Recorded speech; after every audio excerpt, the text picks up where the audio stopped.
Welcome to Go For Side Effects. I'm your host, Kevin Simon. You all know co-host John. John, how you doing? I'm doing good, brother. Doing good. How's Kev tonight? Good. Doing real good, man. A long day with the Okay. school kids going back. So tonight we're gonna kind of get through this because we got some parts of this that we really need to share out there, and I would really and truly like to get through this with you. So, with everything being said, everything being done out there, a lot of guys are having problems with their pensions. Will go for compensations and stuff like this. Well, kudos to Denise Nichols because she sent me this that was signed by Congress, Senate, and the president's desk in 1999. I never knew this existed. So I'm going to share it with everybody and we're going to go over it briefly.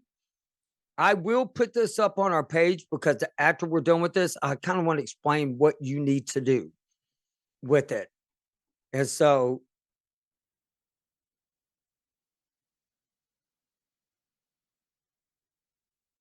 right here is House Bill there's somewhere House Bill 2697. Okay. I want everybody to listen to this. I never knew this existed until a week ago. And that's what I'm saying. This is why we're kind of going back so that way everybody can understand what was done back in the days. And so y'all listen to what this bill is about and what it's passed and what it describes. There is one summary for H.R. 2697. Bill summaries are authored by CRS. Shown here, introduced in House 0804199. Persian Gulf War Syndrome Compensation Act of 1999 considers the following chronic symptoms from which a Persian Gulf War veteran with Persian Gulf War syndrome is suffering to be service-connected, and therefore compensable under veterans' disability provisions, notwithstanding that there is no record of evidence of such symptoms during the period of such service. 1. Joint pain. 2. Muscle pain. 3. Fatigue. 4. Severe headache. 5. Memory loss. 6. Respiratory disorder. 7. Sleep disturbances. 8. Skin rash. And 9. Circulatory disorders. What do you think of that, John? Especially the Well, I part where think it's not where right here in this where it says notwithstanding. so. Regardless if you didn't have it at the time or you didn't think you had it at the time, so that's what it's saying. Um, they're acknowledging the fact that even if you didn't realize you had it at the time, basically, they're acknowledging that now in this bill. So, And what I would like for everybody to understand is this bill right here, I'm going to put it up on our page. Please print it out. If you're still suffering from fighting them and understanding where you go to VES or any of them places, Veterans Evaluation Service, and you're being evaluated, how come we didn't know about this? Of course, I wasn't watching C-SPAN to know about it, but joint pain, muscle pain, fatigue, severe headaches, memory loss, respiratory disorders, sleep disturbances, skin rashes, and circulatory disorders. Now, the circulatory disorders is around your heart, and which I asked the nurse about that before I came on here. So, but if you sit there and you look at this, most of what everybody is having problems with in here, especially with the muscle pain, the joint pain, sleep disturbances, skin rashes, most of these guys get denied. Why? I don't understand it. yeah, it's right here. So if you print this off and I mean, here again, as Kevin and I always say, you have to advocate for yourself. Go in there with some preparation in hand so they can't turn you down. And again, we always highly suggest using a VSO to do this. Can it be done by yourself? is a very minuscule amount of people that have had success doing this, but the vast majority of people, when you're we don't want to give money to somebody else, right? And if you use your VSO, that all that money comes to you. But there are circumstances involved. You have to be willing to get past that. We're just saying it's right there. The information's right there. They can't deny you. You have to. You can't just say, I mean, you have to say, "Hey, I was in the Gulf War. You got it on your DD 214. There you go." But Go. You but know. what goes along with presumptives? So, Yes. sleep disturbances covers several things: sleep apnea, restless leg syndrome, Yep. toss and turn. Okay, memory loss. Well, I mean, Yeah. most of us older guys are getting memory loss, but severe headaches. I know a lot of it. Luckily, I'm not one of them. I know a lot of people are having really bad headaches, muscle pain, and joint pain.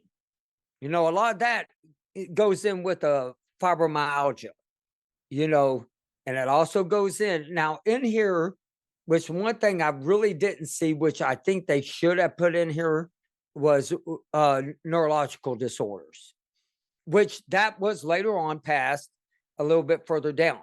But if you're suffering, guys, this is where y'all need to come in and go back and look. Are there any laws in the books whatsoever to help you out going to VES? Heck, print this bill off, send it in. And for y'all, a lot of people are going to fall underneath the burn pit. We're not burn pit, guys. We're Gulf War. I know it's under Gulf War illness.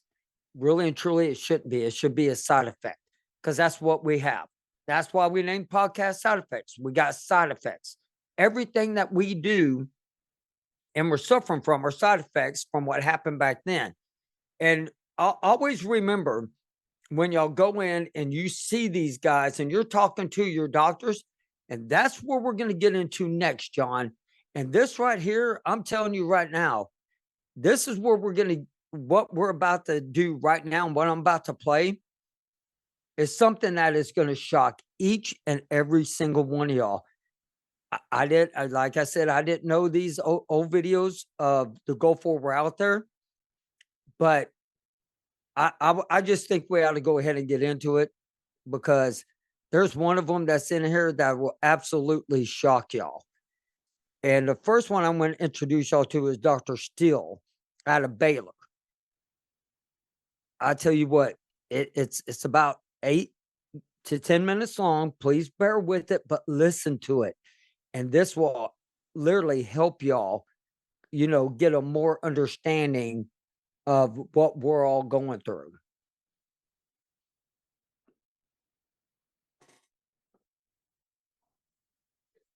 Medical studies at Baylor, where I direct a multidisciplinary research program on the health of Gulf War veterans with scientists from across the country. I've also served on several federal committees that plan and advise government agencies on Gulf War research, including the Research Advisory Committee on Gulf War Veterans Illnesses, which we commonly call the RAC. I've been asked to testify on the work of federal agencies in addressing Gulf War illness. By this, we mean the serious, often disabling symptom complex resulting from military service in the 1991 Gulf War.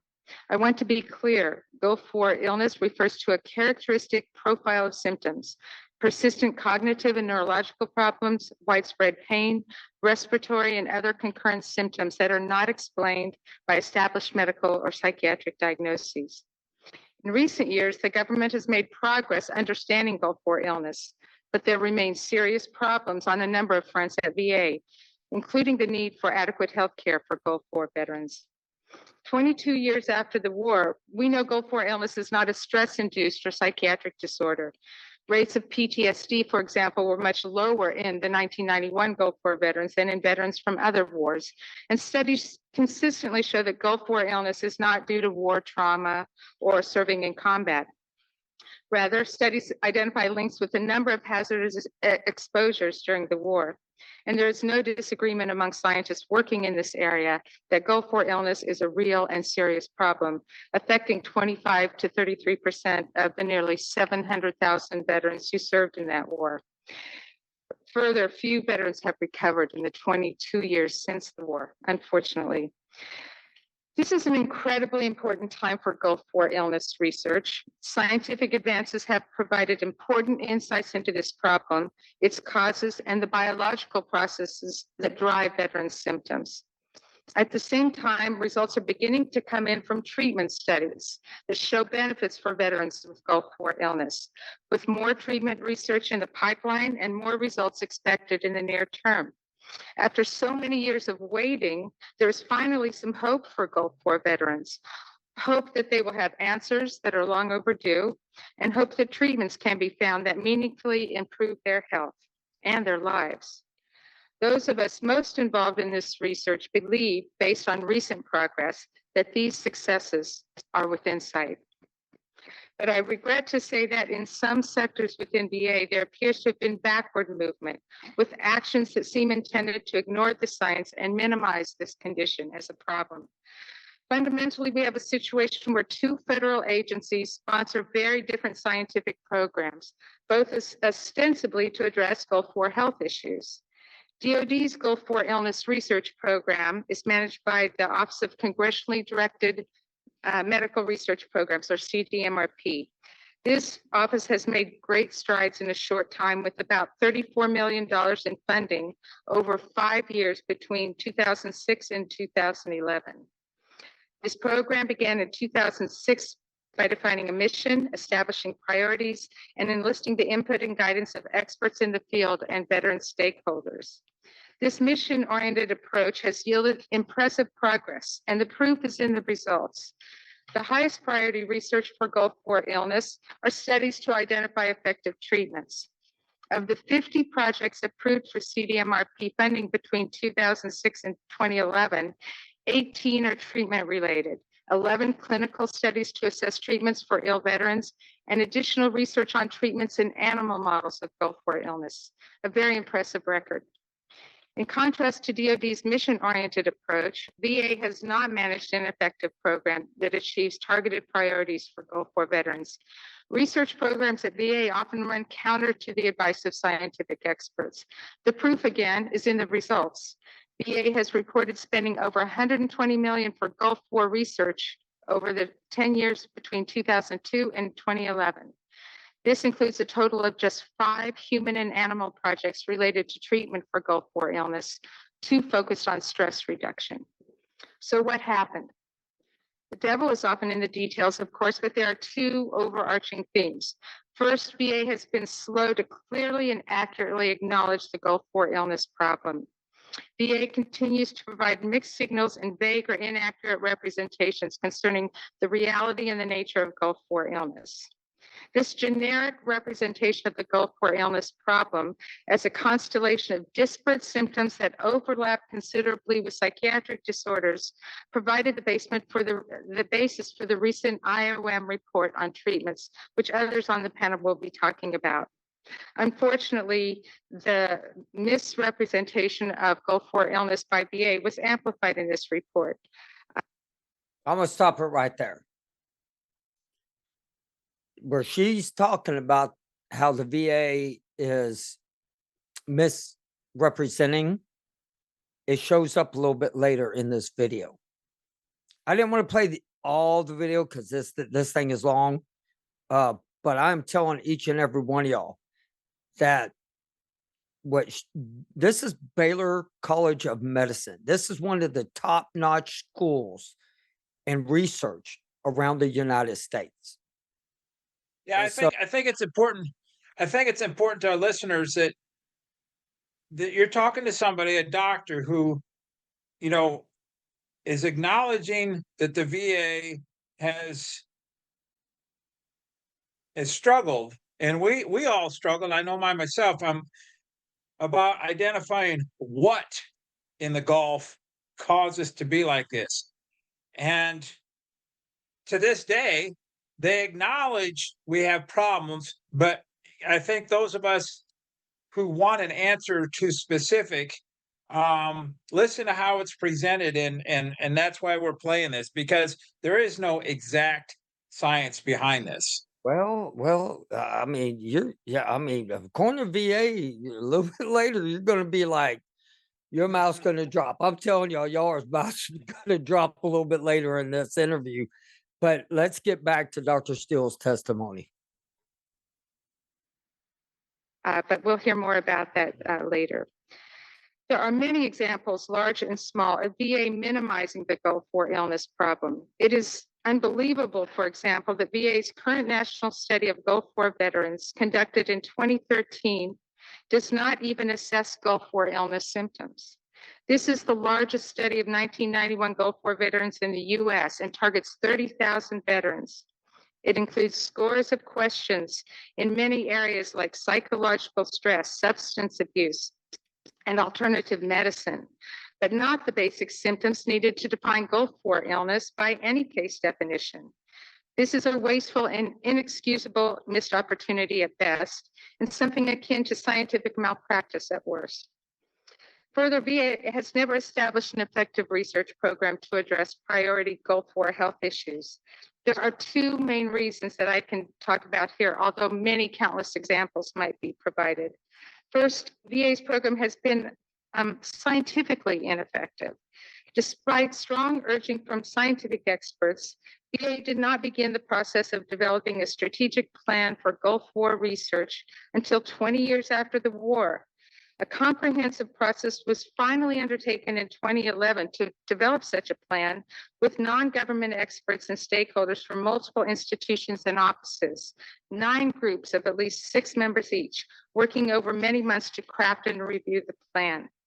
The draft plan was largely approved by 2 expert committees early in 2012, but in the next several months, the plan was extensively changed by VA internal editors who removed references to Gulf War illness and substantially altered the program developed to define and treat this problem. The Federal Research Advisory Committee, on which I serve, had long urged VA to develop a plan of this type, but last June, the RAC withdrew its support of the plan and reported to the secretary that under current circumstances, the committee had no confidence in VA's ability to develop an effective Gulf War research program.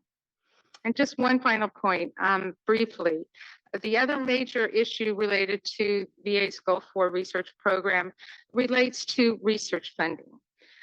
The RAC was charged by Congress to review all federal research programs that address Gulf War health issues. Our committee staff review of Gulf War research expenditures each year invariably finds that a large portion of VA-identified Gulf War studies would not be considered Gulf War research by any other government or non-government program.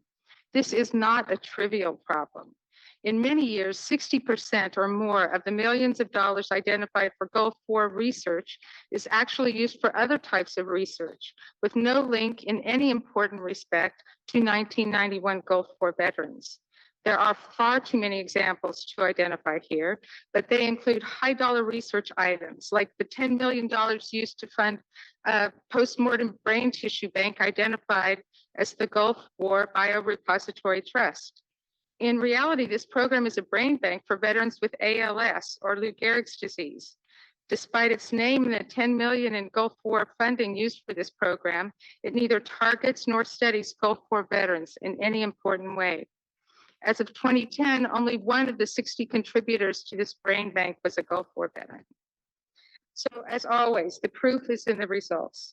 Together, VA's poor representation of the Gulf War illness problem and failure to apply current scientific knowledge to develop a focused state-of-the-art research program have led to relatively little in the way of tangible benefits for ill veterans. From my perspective as a scientist who has worked in this area for many years, it is time to get this right. And certainly the many thousands of veterans who have suffered with Gulf War illness for more than 20 years would say it is long past time.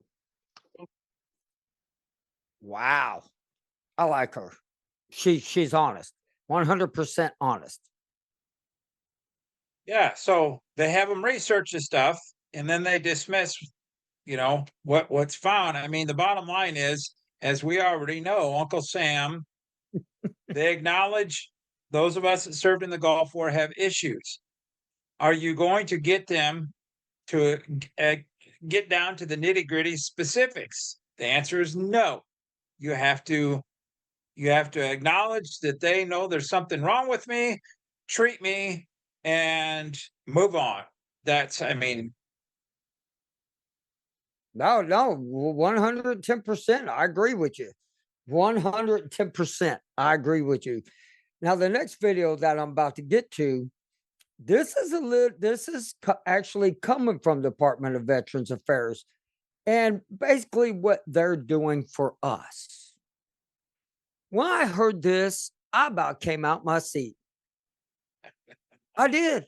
I literally about came out of my seat. I was like, are you kidding me? I was like, each and every one of us, when you hear this, we'll discuss it. This one, I'm going to get angry and I'll be saying, oh, snap, and all kinds of stuff. So I want y'all to really, really take a good listen to this, because this right here absolutely is going to blow y'all's mind. Hunt, who flew overnight to be here today because he didn't want to cancel his clinic appointments yesterday, Dr. Maureen McCarthy, and Dr. Gavin West, as well as Mr. Tom Murphy. The three physicians I just referenced have extensive experience treating Gulf War veterans. Mr. Chairman, this is our message.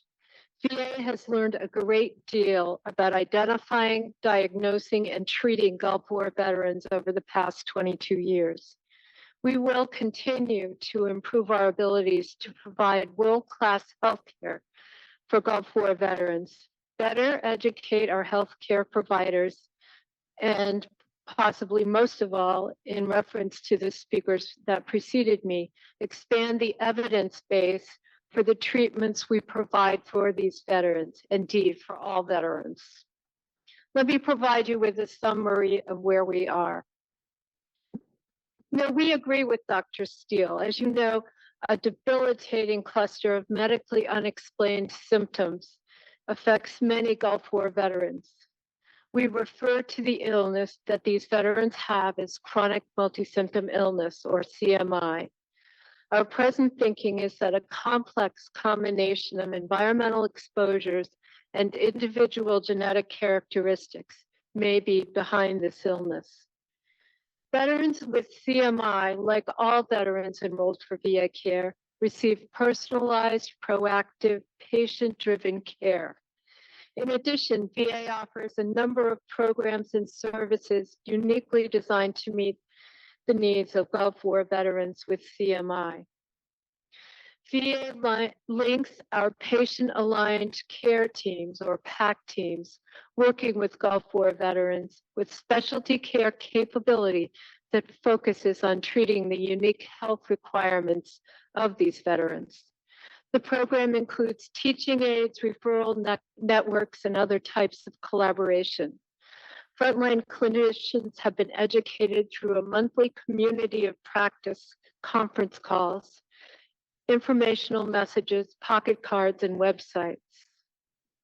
Another program specifically for Gulf War veterans is our registry program, which offers a health examination at any of our healthcare facilities to any veteran with Gulf War service. To date, about 130,000 Gulf War veterans have undergone a registry exam.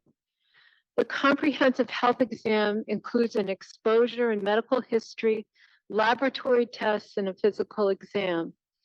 VA health professionals discuss the results face-to-face with veterans. This provides us an opportunity to partner with the veteran to develop an individualized care plan.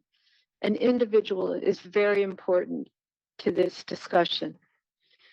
Since 2001, the War-Related Illness and Injury Study Centers of the VA Office of Public Health, known as the RISCs, have supported specialized care for Gulf War veterans and conducted cutting-edge research, clinical education, and a veteran referral program. VA's three RISCs have teams of clinicians ready to evaluate Gulf War veterans with deployment-related concerns. Based on a comprehensive evaluation, the risk team develops an individual holistic treatment plan for veterans with CMI or other ill-defined conditions through a referral process based on geographic location. VA's Office of Public Health holds quarterly conference calls with environmental health coordinators and clinicians throughout VA. The calls provide coordinators and clinicians with ongoing training and allows them to share patient questions, challenges, administrative issues, and solutions that have come up at their facilities.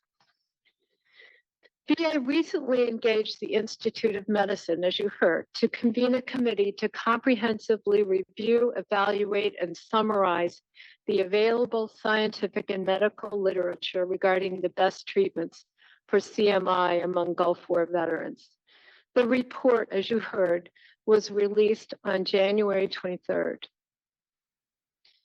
IOM made recommendations to VA in 5 categories, including how to treat CMI, how to improve in systems of care and management of care, how to provide information about care, improve the collection and quality of data on care outcomes and satisfaction with care, and how to conduct future research.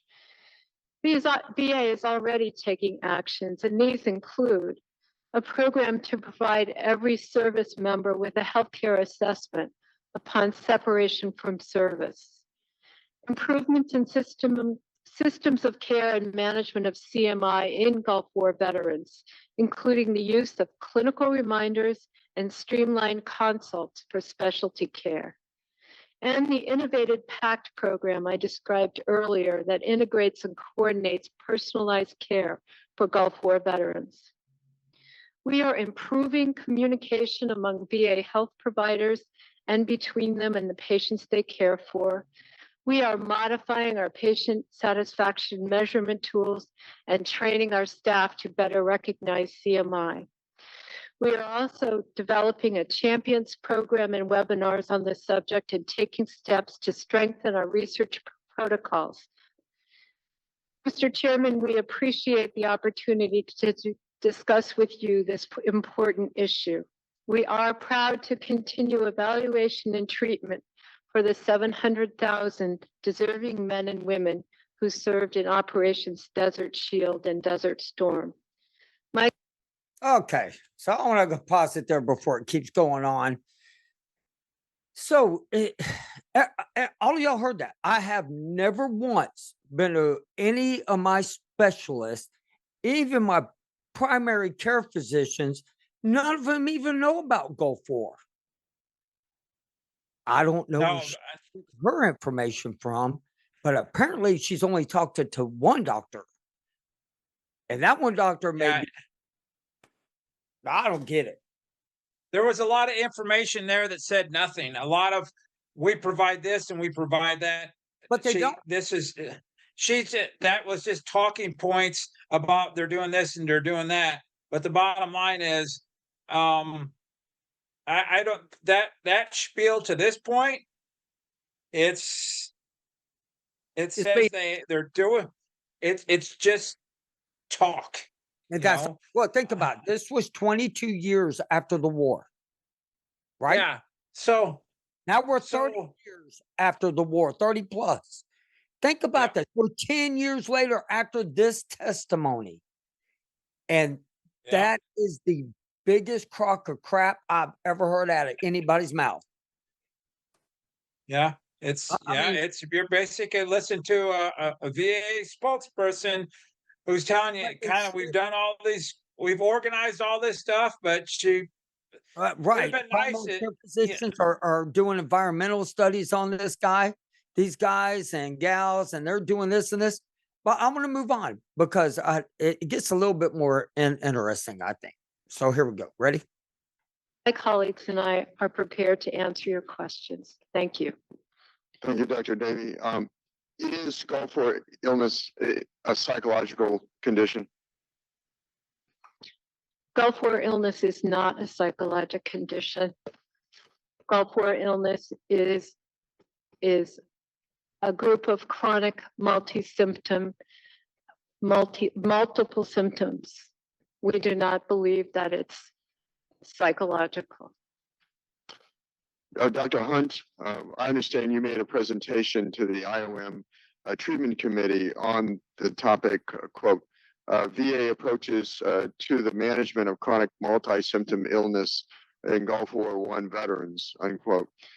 The slide you presented to the committee shows that some VA doctors think Gulf War illness is, quote, mostly a physical disorder, unquote, and some think it's, quote, mostly a mental disorder, unquote. However, this information is from an 11-year-old paper.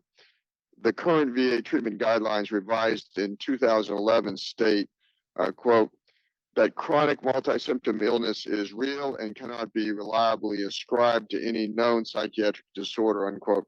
I understand that you served on the committee that wrote the new guidelines. Dr. Hunt, I'm not going to get into that part, but look, they still show that a lot, if at least half of the doctors, half of them think it's psychological till 22 years later.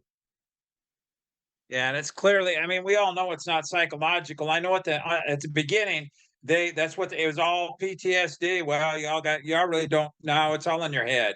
Because that's what, everybody was told on the forefront. And now she just acknowledged it. No, it's not in your head. So that's one good thing.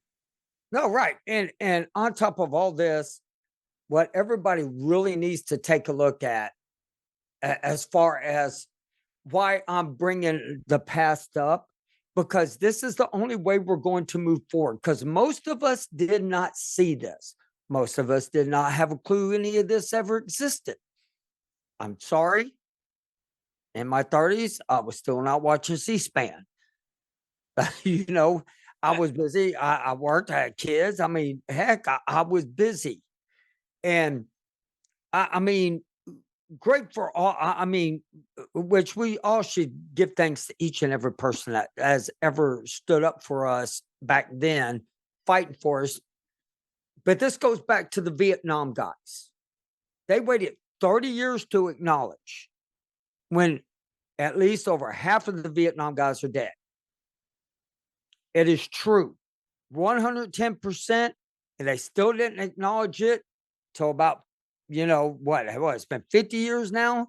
Some of them still aren't being acknowledged. Same way we're going to be. But that's why I'm bringing this to each and every one of y'all for the law.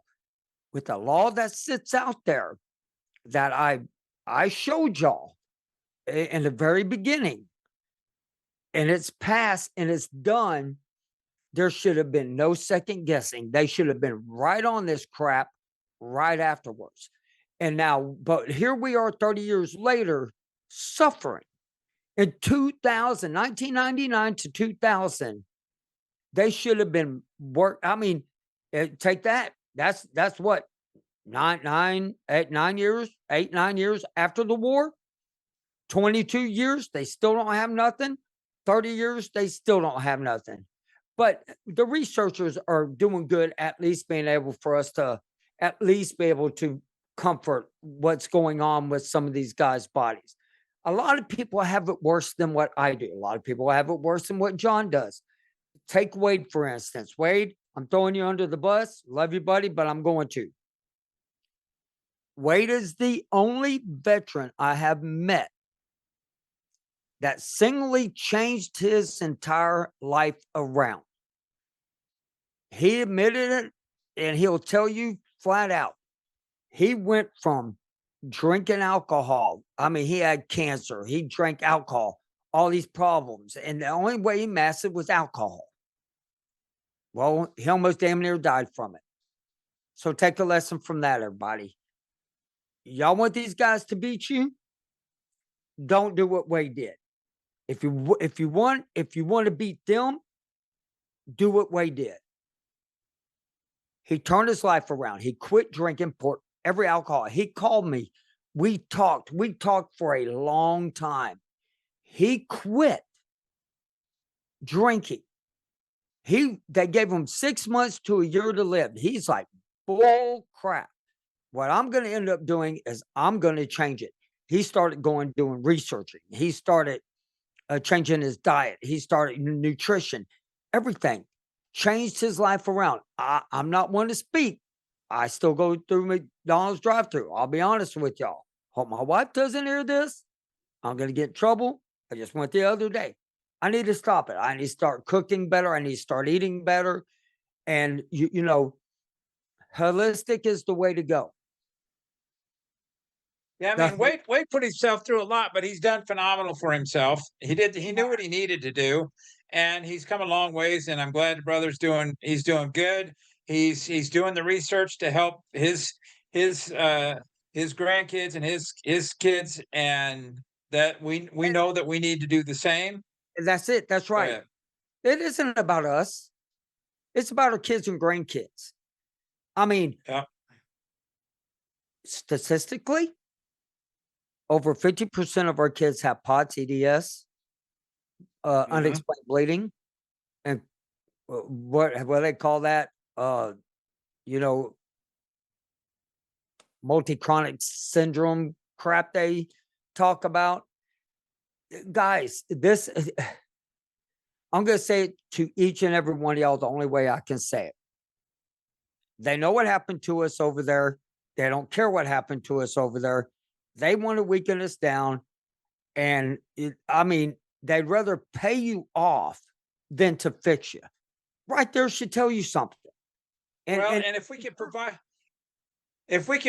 the research to those who are still funded to research and prove to them that we do indeed suffer from these illnesses and can eventually help our kids. lead to helping our kids. That's ultimately yes, we know that we're suffering. We know there's no fix for us, but that's not to say down the road, I don't know how many years it will be, if ever, but you can't get results unless you provide the information that are us. We are the information. And I will tell y'all are not alone in this.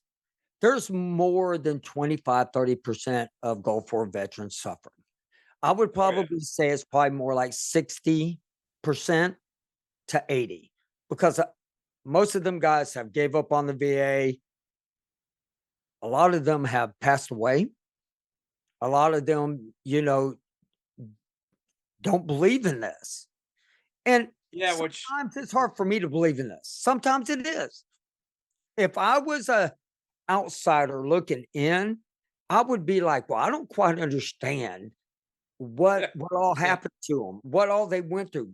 Well, you know, sarin gas, mustard gas, you know, PTABs, you know, anthrax shots. I mean, the list of oil rig fires, you know, that got us. And with all that, there's so much in there. There's only so much that people can understand unless you were there. I mean, think about it. I was a 18, 19-year-old kid when I joined the military. Now, I want y'all to think about this. They trusted me to touch buttons. They trusted me to run rigs on unrep machines that didn't have a whole lot of buttons, but some up in which that you kind of had levers. You didn't need buttons, and I like pulling on them things. But I mean, back then, 19 years old, they trusted us. But now let's let our kids trust in us that we're going to try to find a solution for this. And the only way, and we're going to keep doing this, because I believe 110%, John, the more we start showing this, the more they're going to have to start answering for the past. It's their lips reading it. It's the VA clearly saying, we trained all of our doctors in this. We're helping them. These guys go in there and they sit down and they have an evaluation with these doctors, and they know all about the environmental problems that they went through. No, they don't. No, they don't. My doctor told me, I don't have a clue. I don't know. I had one doctor tell me he did not believe. My old neurologist, I don't believe in Gulf War illness. I don't believe Desert Storm went through what they went through. And I'm like, so them are the people you need to kick their ass out and put new ones in. And so that's the point that we're trying to bring to y'all, is we're bringing up the old videos And we're also going to have some fun with this because I found a couple of funny ones I thought was pretty funny, but we're going to bring that on later on. But it's time for us to bring back history, the right history and the wrong history. And, you have anything else to add? I don't. I'm just going to get more. No, I think you've phrased it well. We just gotta, And, do the and right things for our kids, as you know? and all veterans, I don't care if you're Yeah. Vietnam, from Vietnam all the way to current. We need to start sticking together in this country. Every veteran needs to get together and start saying enough is enough. We don't want this for ourselves. We didn't want it for ourselves. We don't want it for our kids. We don't want it for our grandkids. The only way it stops is through us, each and every one of us. And there are so many studies going on out there. I posted one up on our page. It's virtual. Hey, that's the easiest one. I know they're doing nutrition ones up in DC and all this stuff. If y'all have any questions, contact me. Y'all know how to get a hold of me at kevinsimon@goldforcesideeffects.com. Y'all can get a hold of John through Messenger, me through Messenger. Y'all can also go to the YouTube page. It is picking up steam. I want to thank y'all for that. We're trying to get to 1,000. We're getting there, man. It climbed faster this week it ever has. Thank y'all for that. And y'all have a great night. We're going to go on after show now.